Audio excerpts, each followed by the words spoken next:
morning, Mr. Tillotson, members of the Board of Directors, and fellow shareholders. My name is Sister Patricia Daly. I represent my sisters, the Sisters of St. Dominic of Caldwell, New Jersey, and 32 other co-filers who are members of the Interfaith Center on Corporate Responsibility, representing faith-based institutions, Native American tribes, health systems, and asset management firms. I move item 11 on the proxy, which asks ExxonMobil to adopt a policy acknowledging the imperative to limit global warming to 2 degrees Celsius. This resolution calls for moral leadership on the part of our company. Accepting the moral obligation of the 2-degree target in the midst of climate change is surely the lowest hurdle our company will face on this issue. Instead, in opposing this resolution, our company has chosen to disregard the consensus of the scientific community, the will of 195 nations that signed the Paris Climate Agreement in December,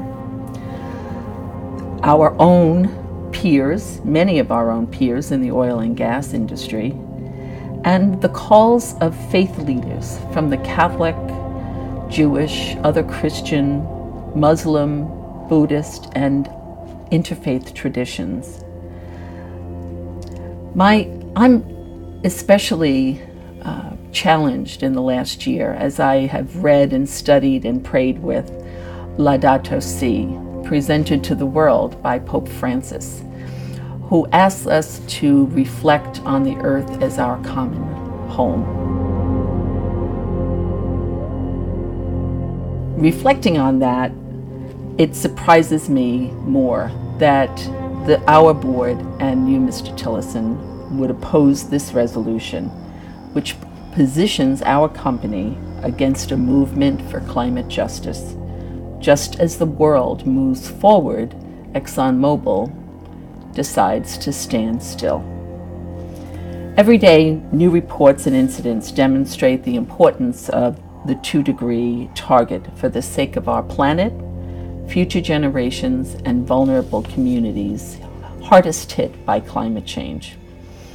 In a world already facing the worst refugee crisis in generations, continued conflict and war, and projected extreme heat waves that will render parts of the world uninhabitable, we simply must limit warming to 2 degrees.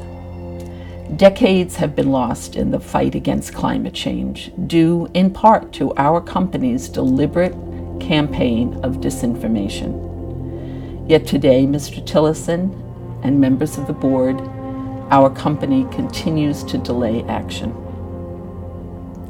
Mr. Tillotson, last year at the annual Oil and Money Conference, you said, and I quote, "There is also a humanitarian dimension and moral imperative to what we do," end quote.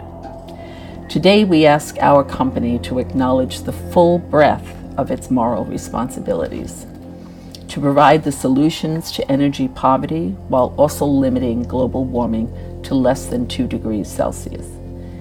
Anything less is a false solution for the world's poorest and most vulnerable.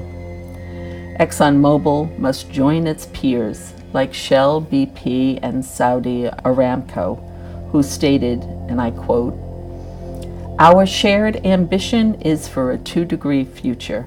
It's a challenge for the whole of society, and we are committed to playing our part," end quote. Now ExxonMobil must play its part too. Mr. Tillotson, you said earlier that you believe that the ExxonMobil energy outlook is in line with the Paris Agreement. If you really believed that, why would you recommend a vote against this proposal? I want to thank you for your time. Thank you.